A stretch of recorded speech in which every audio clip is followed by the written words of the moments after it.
And in women's college basketball, the 20th-ranked Tennessee Lady Volunteers are back at it Sunday hosting Troy. That's their final tune-up before they head to Fort Myers for a showdown with 17th-ranked Indiana on Thanksgiving Day. The Memphis women open play at Battle for Atlantis tomorrow against 4-0 Arizona. Also at Battle for Atlantis, MTSU will open play against Michigan. Scott Fitzgerald, Tennessee Radio Network. We're loud, we're proud, we're blue.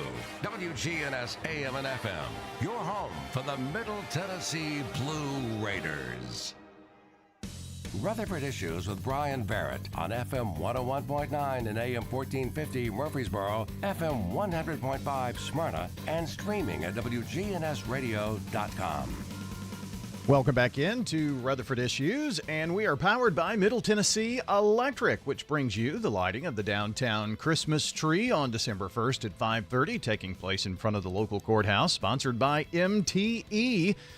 See you at the family-friendly event that ushers in the holiday season at 5:30 December 1st, and if you can't make it, watch it on Big G TV, live on YouTube, Facebook, and X. Well, as we mentioned, big football game coming up tonight on WGNS. It is Oakland 10-2 at Riverdale 10-2. Just a few weeks ago, the last game of the regular season featured Oakland at hosting Riverdale. It was the Battle of the Borough. It was the 56th meeting, and Oakland had a 12-game win streak against Riverdale on the line in that game, and this is what happened with about a minute and a half or so to go. 1:34 to play. Graham to Taylor. Taylor dives in. Touchdown, Warriors! Warriors find pay dirt. We're an extra away from being tied or a two-point conversion from the Warriors taking a lead. Riverdale, do they go for two here? 1 minute, 30 seconds on the clock. 24-23 your score. I think they're going for two. Braden Graham with DJ Taylor on his right hip. Montgomery, one of two receivers. Man in motion left to right. Graham rolls out right side. Pass is batted in the air and pulled in at the last second by Braylon Vanderbilt. Warriors, two-point try. Yes, sir. Yes, sir. Yes, sir. 25-24. What a game. Now, there was a minute and a half left. Oakland did not score. That was the final score, 25-24. Riverdale ended the Oakland 12-game win streak. That's the longest win streak, by the way, in this rivalry.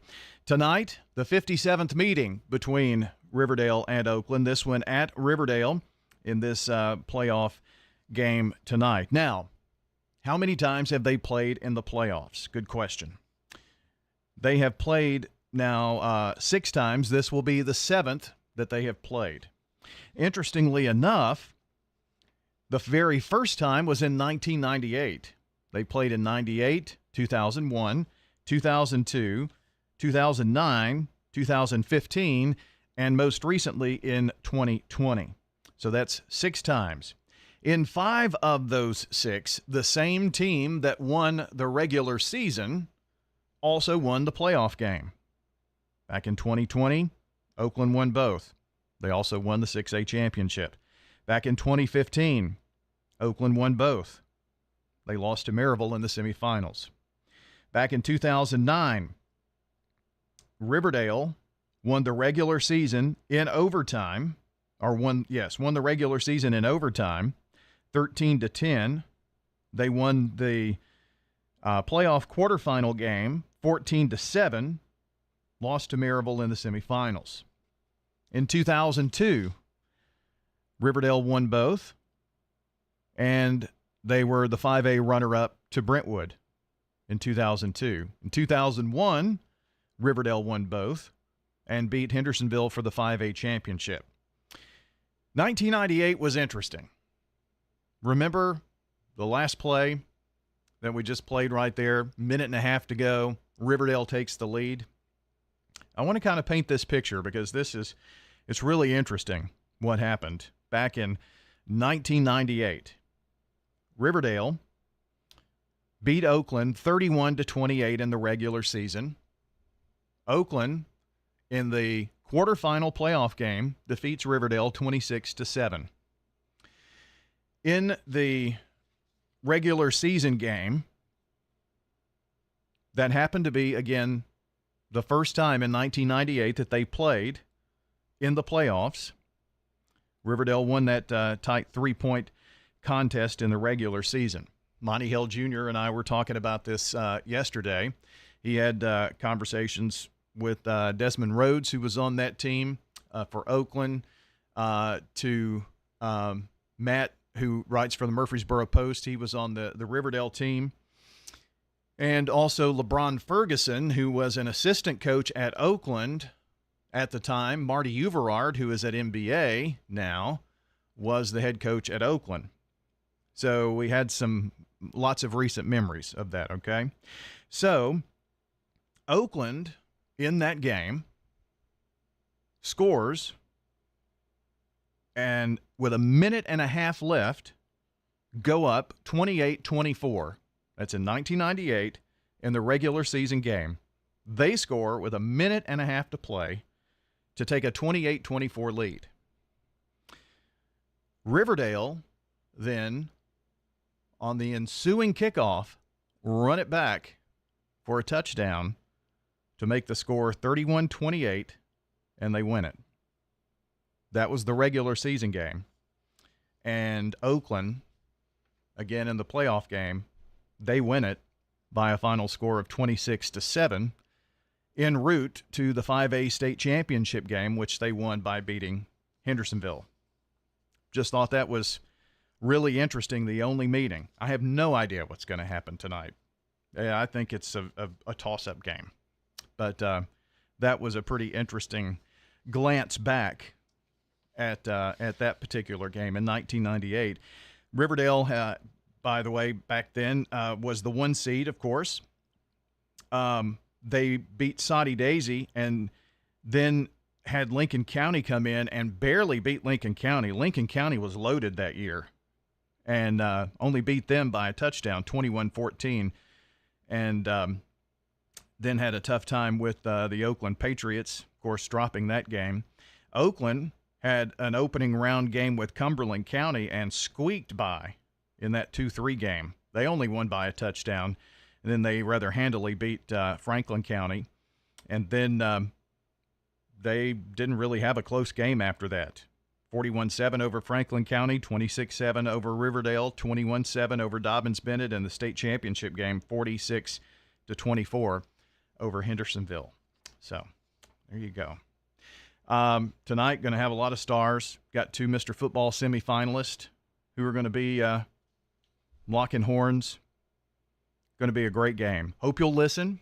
Better yet, hope you will go to the game, support these student athletes, and take something to listen with. Whether you have some type of radio that you'd like to take with you. Everybody's got a phone, right? So listen to the stream on your phone. We're also on YouTube. We'll have the audio stream on YouTube, WGNS on YouTube. Just search for us there at News Radio WGNS. We'll be also streaming on X, WGNS Sports Radio, and WGNS Radio on both of our handles. And also you can check us out on our Facebook page at WGNS Radio. All right, so all of those places you can hear the game tonight. Only place you can hear it or see it. So, well, not see it, hear it, okay? If you want to see it, you need to be at the game. It's the only place to see it, and I encourage you to go. Let me also encourage you to get there early. Get there early. There is a change in the plan on how to get in and out of the parking lot. We've got that information on our website at WGNSradio.com if you want to take a look at that. Brief word about MTCS at Columbia Academy, Division II Class Single A semifinal going on, and the winner is in the Blue Cross Bowl. Neither team has actually been in the state title game, so a big opportunity for Christian Peterson and the Cougars. These two teams did meet in the first game of the regular season. It went the way of the Cougars, but it took 3 overtimes to do it. I think you have to throw that game out. It's these are two really, really great contests with our local teams going on tonight. And get out and support your team. If your team's not in it, you've got you can go on the road to Murray County to see MTCS, or you can go out and go to Riverdale to see the Warriors and the Patriots. Well, that's going to do it here for Rutherford Issues. I'm Brian Barrett. Hope you have a wonderful day out there, everybody, and we'll see you at the game here on News Radio WGNS. Thanks for joining us. See you next time. This is Lenny Farmer with Jennings & Ayers Funeral Home. Did you know